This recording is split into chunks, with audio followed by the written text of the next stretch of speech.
So it's Sunday, and I just decided that as I'm preparing videos and getting ready for the week, a couple of things.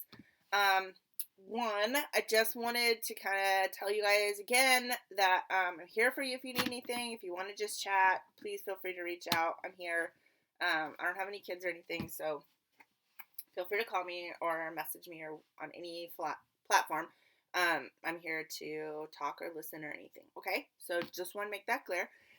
Second, I just wanted to give a quick update on the virus and say a couple of things, and I wanted to send that out to everybody in all my classes. So this is just a general message for everybody. Also, in my general message to everybody, I wanted to make sure you understand that starting today, okay, two things are changing. One, we have office hours this week, so you will see a message from me about when those are. During those times, I'm available really whenever, I'm going to be honest, but officially, I'm available during those times for you to catch me on Google Hangouts, to talk, to learn anything you want to say, say anything you're having trouble with learning. If there's just anything in general that you need, those office hours are for that, okay? And all the teachers have office hours. So number one, we have office hours. Number two thing changing is we're taking attendance based on L2L. So in Google Classroom, there should be an L2L class now, and everybody needs to find that L2L class, join that L2L class, and then you will have a daily question to respond to, and that's how attendance is being taken, okay? So attendance is critical. Like, we still have to report to the state that you're here and we're doing stuff. So what I need you to do is make sure you actually go and find that L2L class in your Google Classroom, and you sign up so you can take attendance that way, okay? So, one, office hours this week. Two, get into an L2L class on Google Classroom so that you can have your attendance taken, okay? So, hey, just been watching tons of news this weekend, thinking about a lot of stuff. If you get a chance, the governor of New York, Andrew Cuomo, is giving briefings every day. And his briefings are super informative and really well done.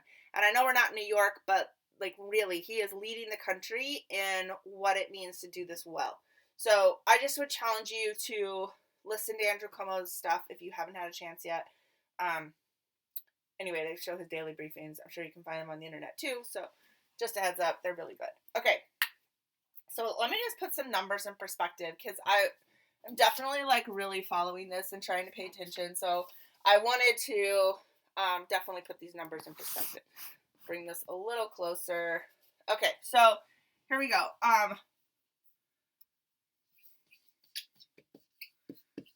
So let's look at COVID-19, or, right, what's this other name? Coronavirus, okay? So COVID-19 is its official name, by the way. Coronavirus is a family of viruses, okay? So I just want to make sure we reiterate that. Okay, so December 31st, right, of 2019, there were 41 cases in China. Whoops. And Wuhan, okay? And the 41 cases, they were like, there's something going on. There's 41 people with a mysterious illness. It's some kind of strange pneumonia. We're not sure what's happening, which is ironic because HIV kind of started the same way. There was a few cases, and they're like, this is weird. Everybody's got the same symptoms, okay? Viruses start out that way. When you have a new pandemic, it's like something's happening, and there's a little blip on the screen, and everybody's like, whoa, something's up. And then it starts to snowball, okay? So, I just want to put this in perspective, okay? By March 12th, okay? So, I know this is a big jump. I'm jumping fast here. But by March 12th, there were 127,000 cases, world cases, okay? I just want you to understand that in basically 2 months and a couple weeks, right? 2.5 months, we get to 127,000 cases worldwide. We're not talking about a pandemic, okay? We're talking about something that gets out of control fast, and suddenly there are tons of cases. This one is fast moving, okay? 127,000 worldwide cases in basically 10 weeks, Okay? It took us 10 weeks to get from here to here. So let's just put that. So it's just 10 weeks between those two cases, okay? Or two numbers. By March 19th, right, which was just a few days ago, we had 240,000 world cases. So 240,000 world cases on March 19th. This is 7 days.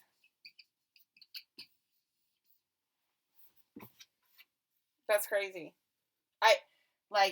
You have basically doubled in 7 days. And remember, we're not testing everybody. So these numbers are skewed because everybody's not getting tested. There's definitely more people out there with this than that number shows. Okay, and then here we are today at March 22nd. Remember I said I was filming it Sunday. And we have just surpassed 300,000 cases.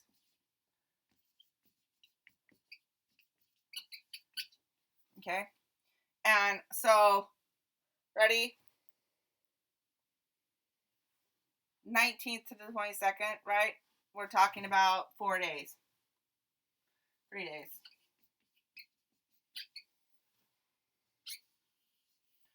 So we basically got 60,000 cases in a 3-day period. Okay? So, it's jumping quick. This number's going to grow. We'll just kind of chart this. I'm going to keep this chart separate. Just a prediction here. We'll just put this on here. And this is not my prediction. Just to make it clear, other people are putting predictions out there. They say that 56% of California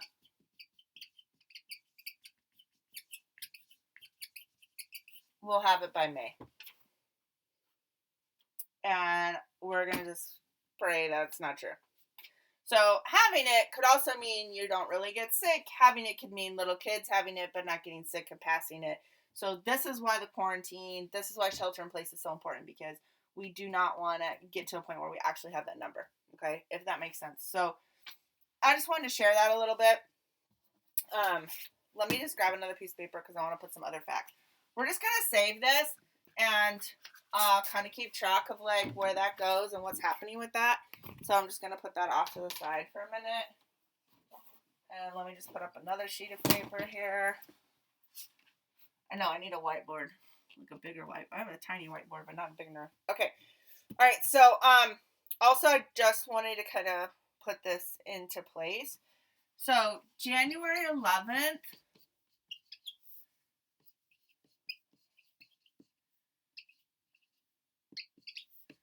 Was the first death in China.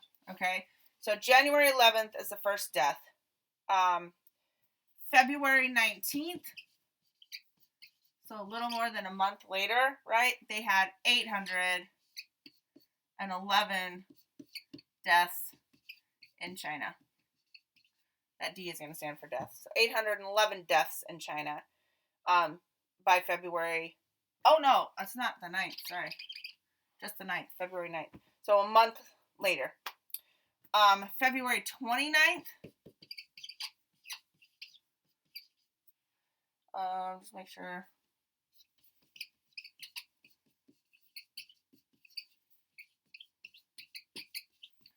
Was the first death on U.S. soil on February 29th. And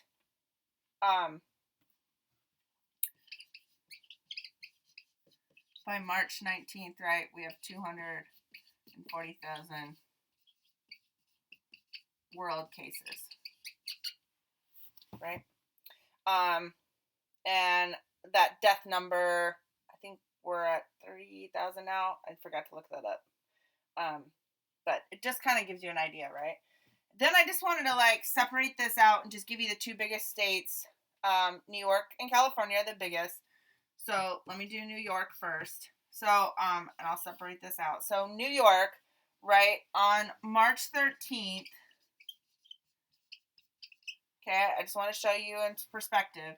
They had 328 cases on March 13th, Okay, 328 cases on March 13th. Yet today,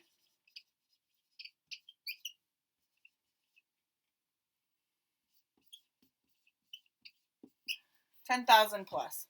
Because it's changing today rapidly as they're testing today. So 10,000 went from 328 to 10,000 in just that short amount of time. And that's crazy. Like, we're talking about 9 days here, 10 days, and we're already at 10,000 cases. So you're talking about exponential growth, right? And so it's really important to kind of keep that in track. Okay, so let me do California. Okay, so on March 13th, in all of California, we had 237 cases. In all of California, okay? And today, we have 1,569.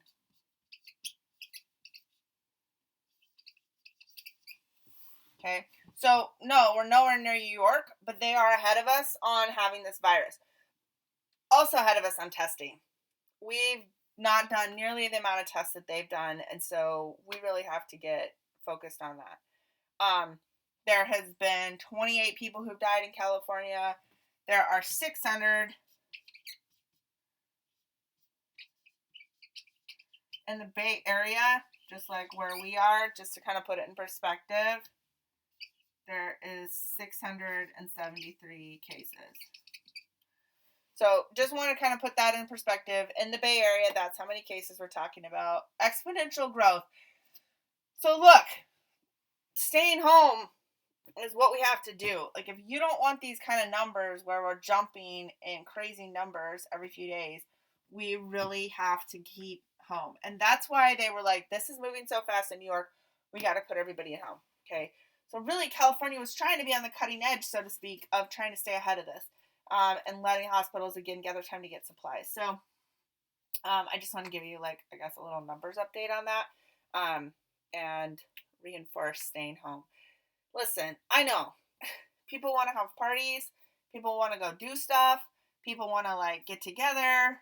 Like, it's weird moving into a virtual world. I understand all that. I also just understand that the longer we wait to do quarantine for real, and we don't take this seriously, the longer we're going to be in trouble. So if you really want to get out of this mess, we got to, like, be focused. So, I just wanted to say that, just wanted to reinforce it. I'm going to post a couple articles. There's some really important things being said right now, and we've really got to think about stuff and be serious. So I know it's challenging, and I am not negating that, and I get that staying home and just doing nothing is hard, but I really want to make it clear, like, we have to do this. It's, again, about changing behavior. With every virus, it's about changing behavior. Any virus we've looked at in history, changing behavior. And that's why this is hard, because none of us want to change our behavior. But you can't stop a virus with the same exact behavior, right? If it's spreading all over the room, so let's just go to a classroom, and let's just say somebody is in that classroom and they've got, I don't know, sticky stuff all over their hands, right? If that person doesn't stay away and we don't all stay away, we're going to have sticky hands on everybody. It's just like you can't stop something from spreading if everybody just keeps doing their same thing. If that person with sticky hands gets a computer, picks up a whiteboard marker, shakes everybody's hand, gets a coffee mug, touches this person, touches that person, like, pretty soon the sticky is everywhere. And the only way we could stop the sticky would be for everybody to stop and change behavior. And drastic changes, like, we're not even coming to class now because there's stickiness in the classroom, that has to happen when it's something so contagious and so serious. So I'm not trying to make light of it. I just want you to understand, like, this is not just about wash your hands. That's critical. But it's also about stay home. Don't have parties. Don't go do stuff. Like, when I went to the grocery store, I made a list of what I needed, and I, like, didn't walk around going, look at this, that's nice. Like, I did go to Target, and there are people shopping for clothes. What the hell are you doing? Like, this is not the time to go fashion shopping. Like, and I get it. We're bored, and our mentality as Americans is to go do stuff. But we've got to really be careful about that and not do that. And this is a great time to pick up a new hobby or try something different. I got out some paint. I'm gonna paint later. I like have had a guitar for a couple years now, and I'm not learning to play. So I was like, damn, this is the time. Like, all these things that we don't want to do, we're gonna have to change our behaviors, because we're gonna have to find ways to get through this, because there's really no other option. These numbers start jumping, it'll get more serious. We don't really see the amount of deaths yet, right? I think the number 28 deaths in California. So you're like, that's not very many, Mr. Card. It's not very many yet. And that's the thing. And I'm not trying to scare anybody, but I need you guys to understand, if we don't take this seriously, it's going to skyrocket. This is about keeping it small so it doesn't skyrocket. Okay? And I just really want you to understand that, so that everybody's on the same page and you get what's going on, because you need to be, the leaders in making people understand too. You're educated. You have a chance to get educated. I'm giving information about viruses. I'm giving information about a disease in the past that we didn't listen to. All of that information I'm giving you, honestly, you could be the person in your house educating. So pay attention to what I'm sharing. Try to be the person on top of it and really take it seriously. I don't want any of us to come back sick. I don't want any of us to, become a part of numbers. So really be careful. Really think about what you're doing. And make some serious decisions, okay? All right. Just want to give you that update. Totally separate from classes. Just was missing you guys. Sunday, nothing to do. Thought I would just educate everybody for a quick second. So anyway, all right. Love you guys. I hope everybody's okay. Reach out if you need anything. Okay, don't forget, find your L2L class and sign up. Like, I know, it's weird. We're all like just living in a global world here on the internet. Anyway, all right. I love you guys. Hang in there.